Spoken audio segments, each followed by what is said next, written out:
Hey guys, in this video I'm going to be doing a review of Gordon Ryan's new instructional with BJJ Fanatics, Systematically Attacking the Guard. I'm going to be quickly going over the positives and the negatives and if I think it's worth its high price tag.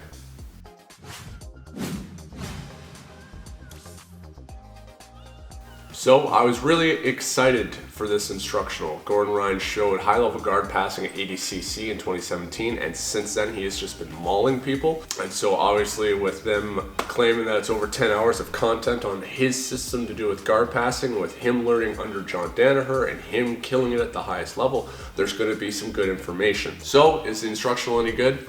Yes, it's very good. However, because of the price tag, I want to take you guys through it. The positives, the negatives, what you can expect to see within the instructional so that you can make that educated decision on whether you want to buy the instructional or not. Okay, so how long is the instructional? The instructional clocks in at about 10.3 hours. Now, with that, there's actually about 2.23 hours that is involved in actually looking at him doing sparring. So about 38 minutes of that is actually the sparring that we already saw on YouTube that BJJ Fanatics posted. Now, however, where that you can see it's filmed kind of crappily with the phone off to the side, the main camera that they used for the instructional, they had a camera guy following Gordon and getting better vantage points and obviously much higher quality footage, but it is still the exact same rolling footage that we've seen on YouTube. However, then there is an hour and 36 minutes that Gordon goes through that footage one more time, but he is commentating with it, and that's where I think a big part of the value comes from, and is that we have already seen this footage, but now to have Gordon walk us through the process of everything that he was going through within the first 6 parts of the entire instructional really helped bring some of that stuff home, and I wish instructionals did that more often. First off, this is 100% no gi. However, this stuff can work in the gi. We can use grips to be able to supplement our control within these ranges. You're gonna have passes in here looking through like the knee cut, the toriando, the leg drag, the hip smash, hip switch. That stuff still works in the gi. Body mechanics are body mechanics. So the details that Gordon uses and teaches to control his opponents in no gi absolutely still works in the gi. However, if you're looking for being able to pass spider guard or lasso or worm guard, none of that is in here. So secondly, looking at the production of the instructional. Obviously, BJJ Fanatics has learned a valuable lesson from how badly they screwed up on the first entering the leg lock system with John Danaher. And so video quality is excellent, sound quality is excellent, there's no audio sync issues. It's clear and easy to understand Gordon while he's instructing. The camera work is nice. They got a camera guy who's working a high quality camera, follows Gordon around to keep him in frame the odd times that Gordon moves around quite a bit, as well as gets in some nice close-up shots and pans out when necessary. So excellent camera work. The one negative that I'll say about production is that you have the camera guy who sounds like he's sitting extremely close to the camera because he's obviously working it, and his breathing is constantly picked up in the microphone. And there's times where I'm watching the video and I'm kind of thinking like, is this guy jerking off back there right now? Wow, that's messed up. It gets quite loud and can even be distracting at times, but in the scheme of things, it wasn't that big of a drawback. Natalia Santoro was his uke slash sister slash girlfriend. It's kind of about me just, confronting it. What did he just say? Wow. Obviously, we're not watching the instructional for the uke who's sitting there quietly, but they need to be able to give the proper responses so that the teacher is able to teach the techniques correctly.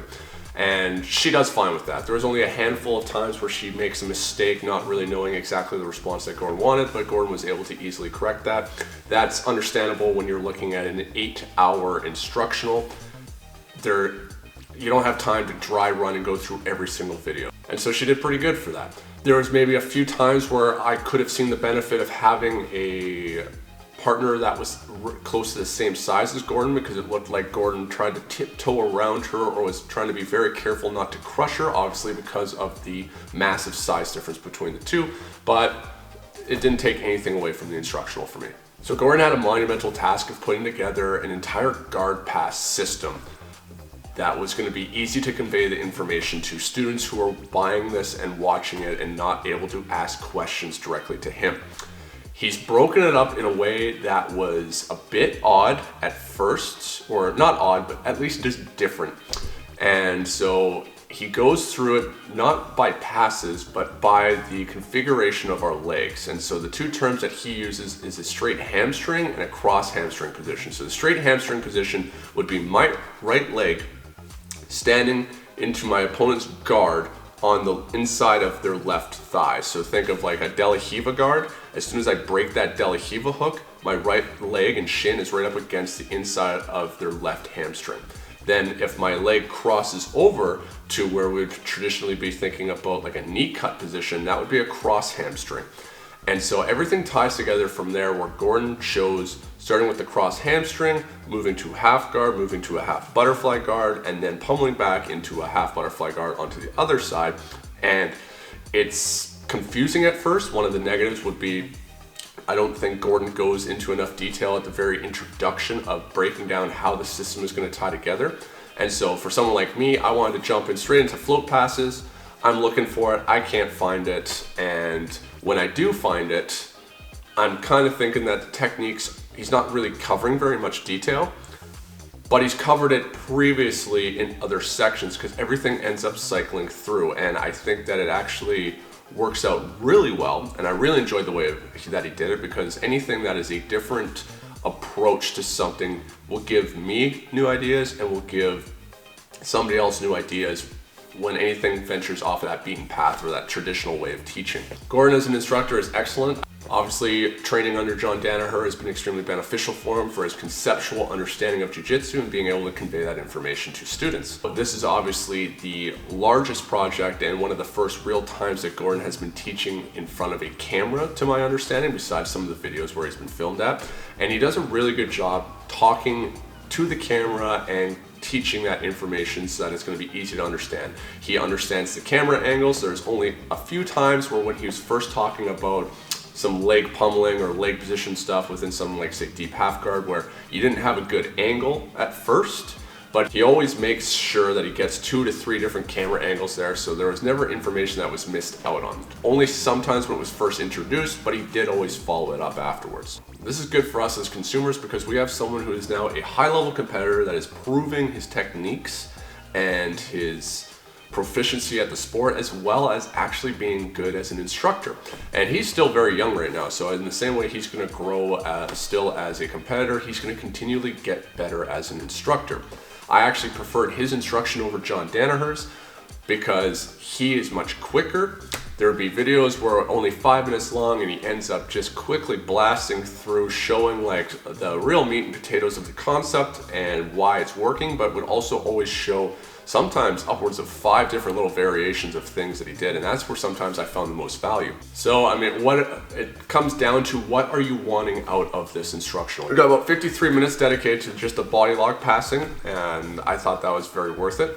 We got about 44 minutes that is towards passing Ashi Grammy position, so looking at like single leg X standard Ashi, getting into what he calls cross Ashi, which is the 411, outside Ashi, as well as when your opponent is just underneath controlling inside space with X guard, reverse X guard, or your Shiro X guard. It's not getting into leg lock defense territory because, as Gordon makes the distinction, there's a difference between when you are standing up and the weight is in your feet, there's no heel exposure, versus when you have actually started collapsing and putting weight into your hands or into your knees or falling completely to your butt, and the heels become exposed and now leg locks become a threat. So this is not a leg lock defense section. This is purely how to pass it while we are still standing upright.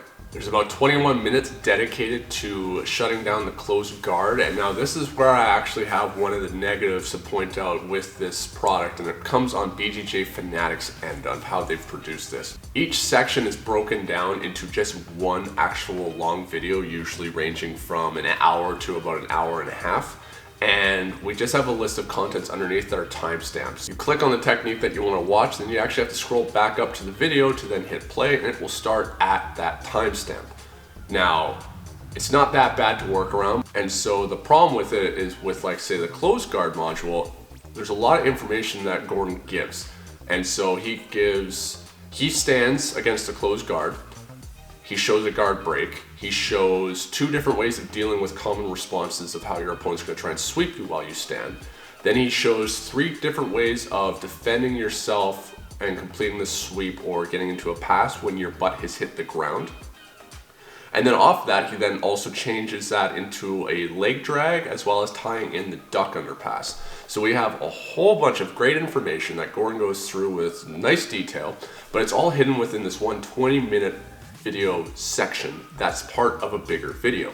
And so I would highly recommend when you're going through this stuff for the first time, always making sure you have notes so that you're able to mark down exactly when these techniques are happening, so that you're going to know, okay, well, I click on part 6 and then click at 45 minutes in, then I'm going to get to this part of the video that I really want to go back to revisit to especially work on. Because otherwise you're going to have to kind of paw your way through it, and especially on mobile, you got to be careful about how far you drag it, because being an hour-and-a-half long video, even just jumping a slight bit ahead on the playback bar, you're going to be jumping way ahead in the video. So that isn't Gordon's mistake. I think that's entirely on BJJ Fanatics. If you wanted rubber guard defense, then you're not going to get that. That 3-minute video on YouTube that the 10th Planet, some of the 10th Planet fanboys were freaking out about in the comments section, that's the only video in there. So rubber guard guys, rejoice, you're safe for now. We're going to survive. There's a lot of information on that cross hamstring position from that knee cut and how to set passes up from there. A lot of information from the half guard and how Gordon Ryan usually uses those techniques to pass the half guard or set back up into the floating pass. You have a lot of information regarding that floating pass, as well as if he can't penetrate in between the legs with one of his, how is he working butterfly guard from the outside? And I think that stuff was very good. Gordon kept it extremely straight-faced. There was no jokes. We didn't have to hear any comments about homeless people or him having to save his birthday and Christmas money. So he was professional, straight to the point. I don't care if you don't like Gordon Ryan as a person. There's obviously really great instruction here, really great techniques. He has proven that. He is learning from one of the most highly regarded instructors in the Brazilian Jiu-Jitsu community. For its price tag, I think this instructional is absolutely worth it. A private lesson with Gordon Ryan costs $500 US an hour. This is your chance to have about 8 hours of real instruction and about 2 hours of rolling footage and some commentary on that for half that price, and you're able to keep that with you. So a caveat that I just want to talk about when it comes to an instructional like this, or really any instructional, is who is this tailored to and should you buy it? I mean, if the price tag means nothing to you and you can just burn that money without going into debt for it and you want it, by all means, go for it. It's worth it. I highly recommend it. But if you're trying to make a judgment call between this or a cheaper instructional, or like depending on what kind of debt you'd be going in for this, think about it. I would highly recommend this instructional for purple belt and up especially. There's going to be some great information here for everybody, but as I'm nearing close to black belt, there's not a lot of information that was completely different from stuff I haven't seen before already. There's only so many new things I can see at this point. However, how he explains some things, I like the terminology. Some of it I'm going to use, some of it, like the cross hamstring and the straight hamstring, I'm never going to use in my life. But other things I liked, and I will probably be using those terms in the future. And obviously the entries into positions and the way he ties stuff together helped me look at some of the guard passing positions in a different light when it comes to range battles, and where I would fall back to in a tactical retreat and where I would try and move ahead to try and chain this stuff together. So there's a lot of value there. For white belts, yes, there's going to be information there where he shows stuff from the very beginning for the first time, so you'd be able to learn that. However, the terminology he's using, like cross hamstring and straight hamstring and the split squat, I've never heard people use that terminology before.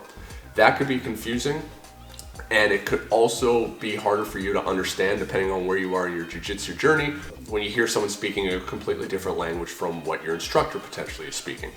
Then it also comes down to, like, how much are you actually going to practice this stuff? This is not a set for you to just buy, watch a bit of, and be like, sweet, I got some really good stuff from that, and then never touch it again. Gordon Ryan stipulates at the very end of this that he wants this to be like a second sensei to you. This is like an encyclopedia that you should be referencing back to and studying for years to get really good at this stuff. Don't buy this to just try and find one technique. If you're looking for just that float pass stuff that I've already been covering, I think I've already taken you about 90% of the way there. There's some useful information that I appreciate watching that instructional that's going to help me take it to that next level. But from the actual float pass position itself, I don't think it added anything really on top of what I've already done. I already was drawing my analysis from Gordon and his competition results, so obviously we already saw what was working. It's more his entries into it and how he ties chest-to-chest connection into it that I think was really useful, and then obviously the rest of his instructional regarding body lock passing, half guard passing, and etc. There's a lot of great information here. So if you're a lower belt, do you have time to drill on your own? Because how are you going to practice this stuff in regular classes? If you're not drilling this stuff, and if your instructor isn't going to let you just train random stuff off on the side, apart from the regular curriculum that you're working on at your own school, then you're not going to be drilling this stuff. You're already going to be chasing that technique rabbit hole where you're just barreling down looking for more and more techniques, thinking that you're going to find something that's going to be end all be all of everything and it's going to solve all your problems.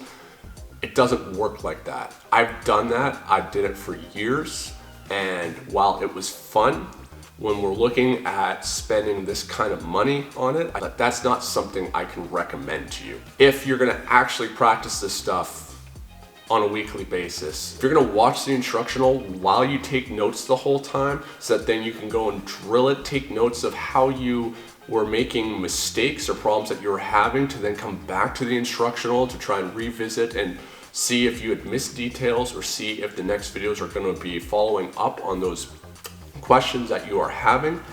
That's the kind of stuff that I am doing to make sure that I get my money's worth out of this instructional, and so that I actually take the value of what's been given to me and make sure that I implement it into my actual jiu-jitsu game. So very good instructional. I look forward to the next instructional that Gordon does, whatever it may be. So I hope all the information that I provided you guys helps make you make an educated decision on whether you're going to buy this instructional.